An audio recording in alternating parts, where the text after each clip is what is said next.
Welcome to Camtasia Studio 7. If you're new to Camtasia Studio and you want to get started quickly, you're in the right place. We encourage you to watch this 5-minute video to learn the basics of using the editor, including how to navigate the timeline, make some basic edits, and add special effects. The preview window is where you see the video during playback. The playback controls are located under the preview window. In fact, the video you're watching in the preview window is a sample project playing directly from the timeline you see below. After you watch this video, we hope you take some time to practice what you've learned using the content on the timeline. So let's start with the timeline. This is where you assemble and edit your videos. At the top of the timeline, tick marks represent time in terms of minutes and seconds.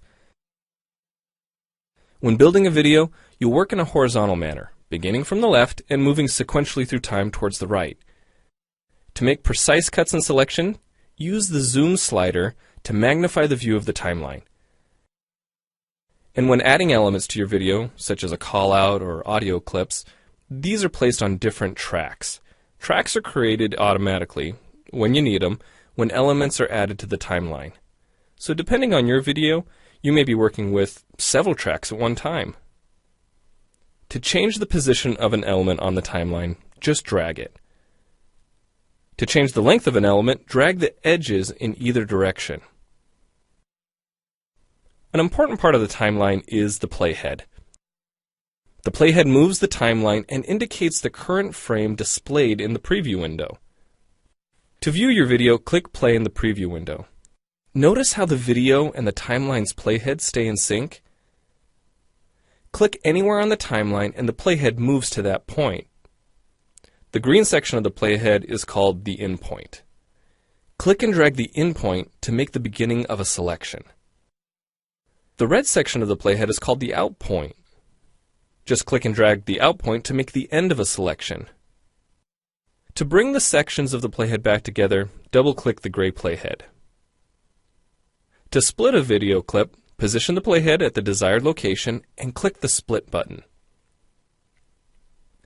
And if you want to remove a portion of your video, make a selection with the in and out points, then click the cut button. If you make a mistake while editing, click the undo button. Next, we'll look at the clip bin and the library. The clip bin holds recordings, audio files, images, and title slides being used in the project you're currently working on. Then there's the library. It stores video clips, intros, callouts, title slides, and other elements that you want to use from project to project. The library is also pre-populated with professional animations, music, sound effects, and other content you can use in your video for free. To add your own clips or video sequences to the library, make a selection on the timeline, right-click, and choose Add to Library. To include clips and other elements in your video, drag them from the clip bin or library and drop them onto the timeline. The tabs located above the timeline are task pages used for adding and editing special effects. You can add callouts to emphasize a key point.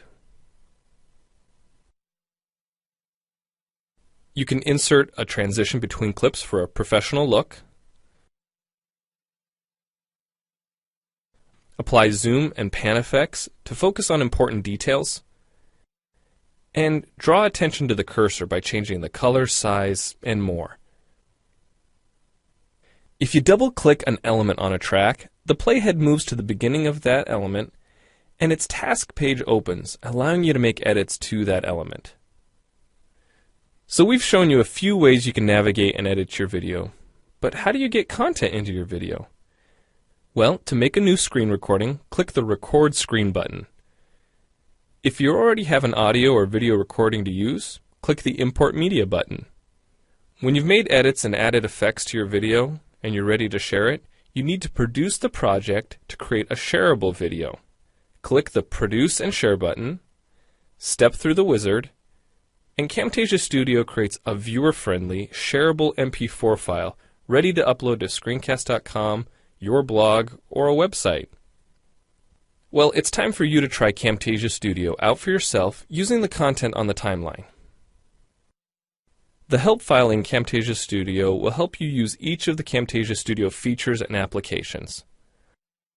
The Learning Center on TechSmith.com has in-depth video tutorials and other sample projects to download and practice with. So we hope you enjoy Camtasia Studio. And happy screencasting!